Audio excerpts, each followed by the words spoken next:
Guys, ngeri nih guys. Prabowo ini kayaknya mulai berani dan membuktikan apa yang selama ini dianggap omon-omon, yaitu membongkar bunker-bunker berisi emas, batangan, dan triliunan uang dolar Singapura dan Amerika yang tersebar di Jakarta dan Indonesia. Dan mengapa TNI dilibatkan di sini? Mari kita bahas sampai tuntas.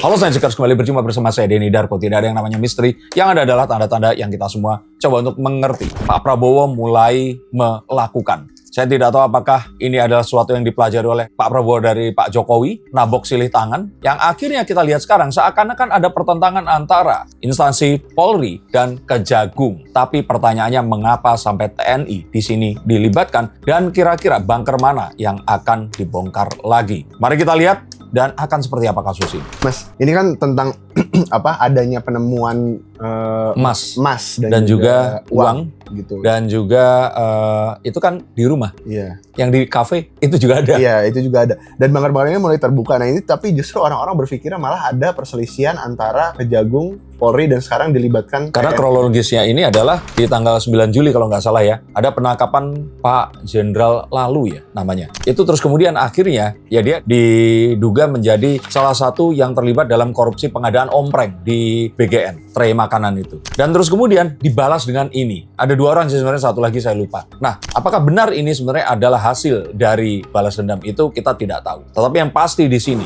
orang-orang bertanya-tanya, kenapa saat sebuah kafe yang terlihat sepi, tapi menyimpan uang miliaran, triliunan kalau digabungnya. Ini akhirnya mengarah kepada rumah yang diakui dimiliki oleh Jampitsus, yang di dalamnya malah ada atau ditemukan 74 kg emas, batangan, dan juga uang senilai 476 miliar rupiah. Jika dirupiahkan, ini adalah satu hal yang mengagetkan, lebih mengagetkan lagi saat ada oknum TNI yang langsung menjaga si jaksa muda ini tadi. Nah, ini ada sesuatu yang dipertanyakan, apakah jangan-jangan TNI ikut-ikutan di sini? Karena kita tahu sebelumnya dulu sekali pernah ada cicak versus buaya. Nah, kalau ini kan coklat tua lawan coklat muda kan. Kenapa kok hijau ini ikut-ikutan? Kita akan coba bahas, dan kalau menurut saya ini pembahasannya harus difikirkan secara nalar. Tapi sebenarnya Mas, seperti yang terjadi ini apakah memang sengaja, maksudnya bahasa apa ya? Apakah memang konklusi dari netizen ini terkait adanya perseteruan antara instansi-instansi ini sebenarnya benar terjadi? Mudah sekali kalau kita langsung mengatasnamakan hal seperti itu. Dan mudah sekali seperti misalkan atau jangan-jangan kejaksaan ini diobok-obok gara-gara kemarin itu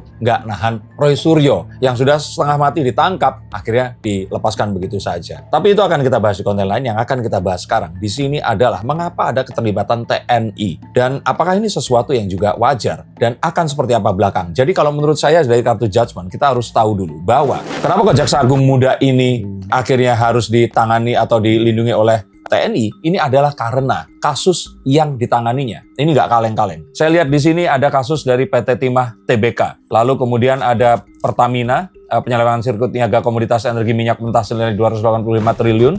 Kalau yang PT Timah tadi adalah komoditas timah dan kerusakan ekologis senilai rupiah 300 triliun. Kita cepat saja, ada skandal penyerobotan lahan dari PT Duta Palma Group, PT Trans-Pacific Petrochemical Indotama atau TPPI, ini nilainya 37 triliun, dan ada 6, 7, 8, 9, 10. Ada laptop Chromebook itu termasuk. Kemarin itu juga mereka yang melakukan penuntutan, BTS Kominfo, PT Garuda, PT Wilmar, Jiwasraya, Asabri. Maka sebenarnya wajar saja jika ada perlindungan. Dan jika ternyata ketakutannya di sini adalah kepolisian itu oknum-oknumnya ini ya dianggap selama ini dia dianggap ya, dan oknum ya di sini itu terlibat, ada yang terlibat di situ. Maka TNI dianggap karena memiliki satu garis lurus oleh presiden yang juga seorang TNI, ini bisa melindungi si jaksa muda ini bukan dari jeratan hukum, tapi dari jika ternyata nanti dalam perjalanannya atau ternyata ada sesuatu yang kita tidak tahu itu terjadi, ia akan menghilangkan saksi kunci, atau bisa saja dugaannya adalah dia jangan-jangan adalah pelaku apa yang dituduhkan. Mas, tapi kan kita tahu ya Pak Prabowo ini berasal juga dari TNI gitu, dan begitu TNI turun tangan, ini akan menjadi pertanyaan baru lagi di masyarakat bahwasanya berarti maksudnya secara kepercayaan juga Pak Prabowo ini nggak bisa mempercayakan kasus ini kepada pihak kepolisian 100% gitu, karena dia perpanjangan tangannya menurunkan TNI juga. Nah, secara psikologis jika memang ada hal seperti itu, maka Pak Prabowo harus memberikan sebuah kompensasi dari apa yang masyarakat kemudian pikirkan dengan keterlibatan oknum TNI ini tadi. Jika ternyata seperti itu, maka kepercayaannya akan turun sedikit. Artinya Pak Prabowo harus menaikkan lagi dengan menindak dengan tegas. Jika memang ternyata Jampitsus ini terlibat. Karena juga dia mengatakan sesuatu yang menurut saya ya, di sini itu tidak masuk nalar saat mengatakan bahwa uang ini ada yang punya. Oke, kalau ada kucing Anggora atau sesuatu yang mobil ditemukan secara nggak sengaja di dalam rumahnya, terus kemudian mengatakan ini ada yang punya, ini sesuatu yang ya wajar ya, karena mobil bisa digeser, terus kemudian kucing juga bisa jalan sendiri dengan kakinya masuk ke situ. Tapi uang, emas batangan 74 kilogram, oke, itu nggak lebih berat dibandingkan saya, tapi saya pikir itu ada banyak sekali dan pasti akan susah memindahkannya. Dan uang senilai 476 miliar, saya nggak kebayang itu butuh mobil sebesar apa, dan saya kira ini adalah sesuatu yang harus dijelaskan dengan nalar dan juga dengan saya katakan terbuka secara transparan agar masyarakat nggak terus merasa dikibulin selama ini.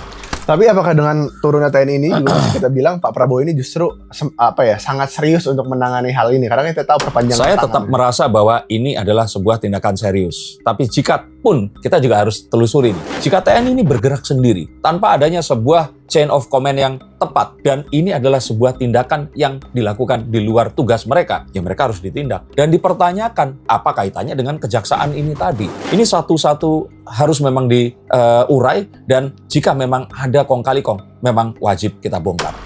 Tapi berarti tentang isu atau mungkin berita ada perseteruan di antara kepolisian dan juga kejaksaan ini, menurut Mas Denny benar intinya? Kalau perseteruan itu kan sesuatu yang memang dari dulu sampai sekarang itu sangat mungkin untuk terjadi. Dan kita tahu bahwa akhir-akhir ini memang dua lembaga ini seakan-akan itu bersaing untuk mendapatkan perhatian dari Pak Prabowo. Kita tahu kejaksaan ini lebih moncer, lebih bersinar, walaupun pada kasus Chromebook Nadiem ini agak-agak dicerca. Tetapi apa yang mereka lakukan akhir-akhir ini adalah hal-hal yang tidak pernah kita dapatkan di pemerintahan yang sebelumnya. Banyak hal dibongkar, banyak hal coba untuk diusut, dan ini saya pikir harus didorong untuk pengusutan tuntas agar nggak cuman ya kalau orang bilang itu kayak kentang begini aja, dan ya akhirnya nggak terus kemudian menjadi sesuatu yang bisa bisa kita pergunakan untuk meningkatkan kualitas pemerintahan dan juga kehidupan masyarakat yang ya Pak Prabowo pimpin kali ini. Anyway, kentang itu artinya adalah Kena tanggung. bukan. Apa? Masa nggak tahu? Kentang apa? Kena tanggung. Apa? Mas, tapi kan ini juga sebenarnya ada bantahan juga dari pihak Jampitsus terkait juga kafe yang digeledah di Jakarta, di Cipete ya.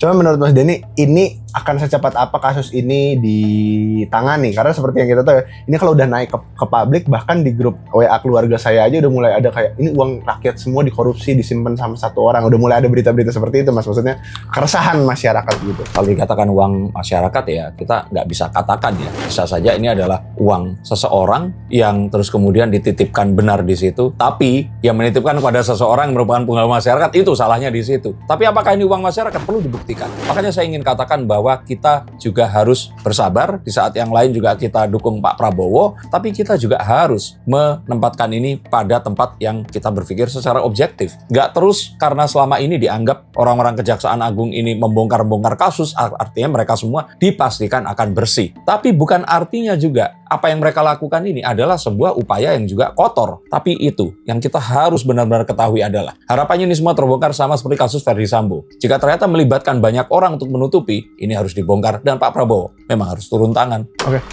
Terakhir, menurut karena kan sejauh ini juga Pak Prabowo belum ada statement ya Pak Prabowo tentang kasus ini.